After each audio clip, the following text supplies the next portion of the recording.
សម្រាប់តាក់ទងជាមួយនឹង logistics និងដឹកជញ្ជូនដែរបាទបន្ទាប់ពីមានសង្គ្រាមប្រហែលថ្ងៃនេះនៅតំបន់មជ្ឈមបូព៌ានោះយើងឃើញថាឥឡូវនេះមកដល់ម៉ោងនេះវានៅរយៈពេលខ្លីនៅឡើយដូចជាមិនតាន់ hit មិនតាន់ឃើញថាប៉ះពាល់កំពុងខ្លាំងទេប៉ុន្តែយ៉ាងណា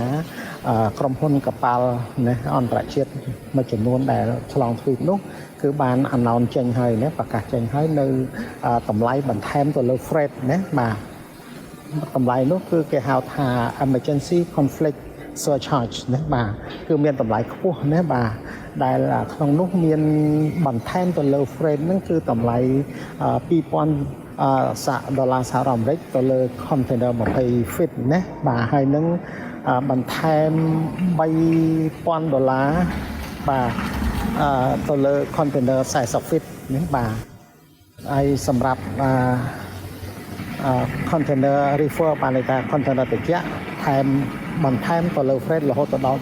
$4,000ណាបាទក្នុងមួយទូ container ចឹងហើយយើងឃើញថាតម្លៃនេះខ្ពស់ណាស់បាទតម្លៃនេះគឺវាគេហៅថាតម្លៃemergency conflict surcharge គឺបន្ថែមទៅលើថ្លៃ freight ណាដែលមានស្រាប់ណាចឹងវាជាតម្លៃខ្ពស់បាទហើយចឹងយើងឃើញថាបើសិនជាសង្គ្រាមនេះនៅបន្តនៅរយៈពេលបន្តទៅទៀតនោះsurcharge ហ្នឹងនឹងកើតមានឆាប់ចូលជាធនមានឆាប់អញ្ចឹងវាធ្វើឲ្យប៉ះពាល់ទៅដល់ការដឹកជញ្ជូនពិភពលោកឯនេះបាទហើយក្នុងនោះកម្ពុជាក៏យើងមានប៉ះពាល់ដែរបាទសម្រាប់ថ្លៃដឹកជញ្ជូនបាទនេះយើងមិនចំណែកឯការដឹកជញ្ជូនតាមផ្លូវអាកាសវិញឃើញថាក្រុមហ៊ុនធំណាបាទដូចជាEmirates Airline Etihad Airline ហើយនិងក្រុមហ៊ុនធំមួយចំនួនទៀតហ្នឹងគឺថាមានការ suspend ណាមានការផ្លាស់ប្ដូរពេលវេលាហោះហើរក៏ដូចជាផ្អាកទទួលនៅតំណែងនឹងអ្នកដំណើរអញ្ចឹងដូច្នេះតំណែងខ្លះដែលត្រូវទៅមជ្ឈមបូព៌ានោះក៏ត្រូវមានការ delay សិនដែរណាបាទចឹងហើយយើងរងចាំតែពេលវេលាបើសិនជា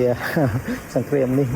អាចឆាប់ក៏យើងគ្រាន់តែមានការអាក់ខានប៉ុន្តែបើបន្លាយពេលយូរអាចនឹងមានបញ្ហាខកខានដែរនៅក្នុងការបញ្ជូនតំណែងបាទចឹងបាទខ្ញុំសូមជូនព័ត៌មានប៉ុណ្ណឹងណាបាទអរគុណ